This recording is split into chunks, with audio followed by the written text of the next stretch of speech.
আমাদের সংস্কৃতি, আমাদের সংস্কার সর্বদা থাকবে আমাদের সাথে।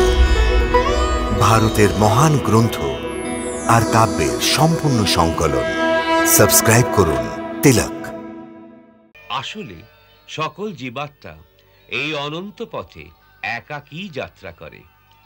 যাত্রাপথে দ্বীপের মতো অসংখ্য ধরনী, অসংখ্য লোক আসে, যেখানে আমরা জন্মগ্রহণ করি, যেখানে জন্ম নিয়ে আমরা অন্য জীবগণের সাথে মিলন বিচ্ছেদ, শত্রু ও মিত্রতার খেলা রচনা করি।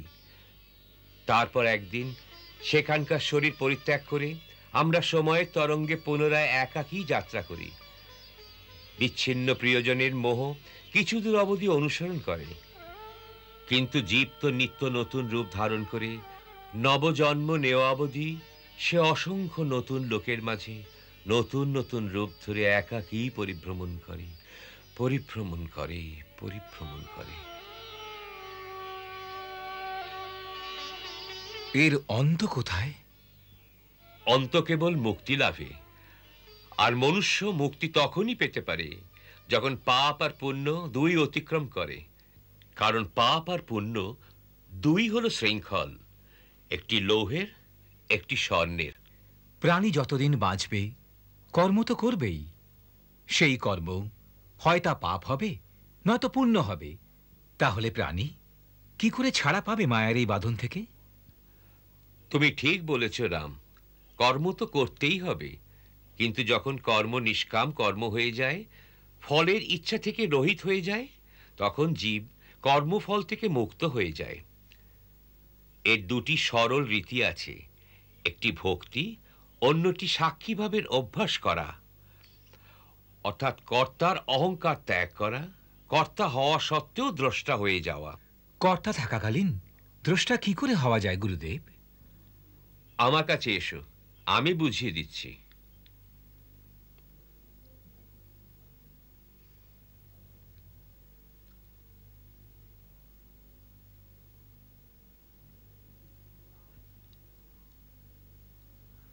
রাম,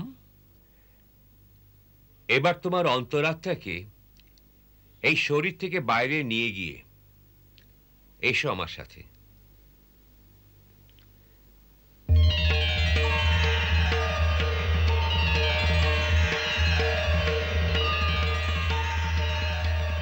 এবার এখান থেকে দেখো অহংকার আর মায়ার সংসার।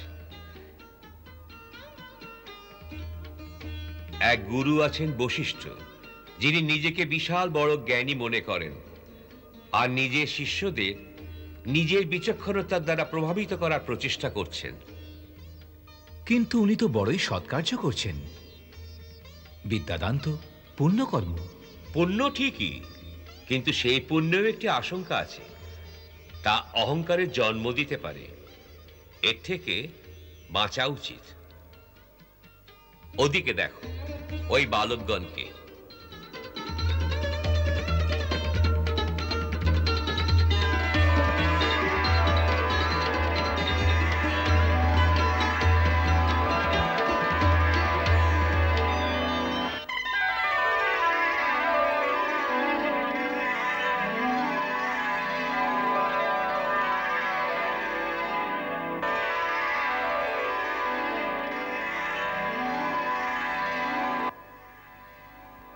এখনই এরা একত্রে পড়ছিল, এখন ঝগড়া করছে।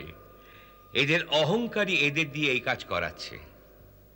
কারণ সব বালকরাই সর্বদা নিজেদের অন্য বালকদের চেয়ে অধিক বুদ্ধিমান মনে করে। এই অবস্থা বয়স্কদের ক্ষেত্রেও। যখন মনুষ্য এই ধরনের সাক্ষী বাপ নিয়ে নিজ কর্মকে লক্ষ্য করে, তখন তার মনে অহংকার বোধে জন্ম হয় না, বিনম্রতা আসে। সেই জন্যই বলেছে বিদ্যা দদাতি বিনয়ম।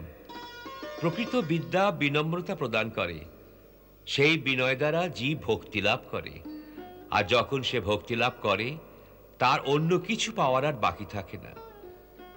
সে যেখানে উপবেশন করে সেখানেই তীর্থস্থানের জন্ম হয়। সে যা বলে তাই শাস্ত্রে পরিণত হয়। রাম, আজ এই থাক। আজ মহাশিবরাত্রি, ভগবানের পূজা করতে হবে।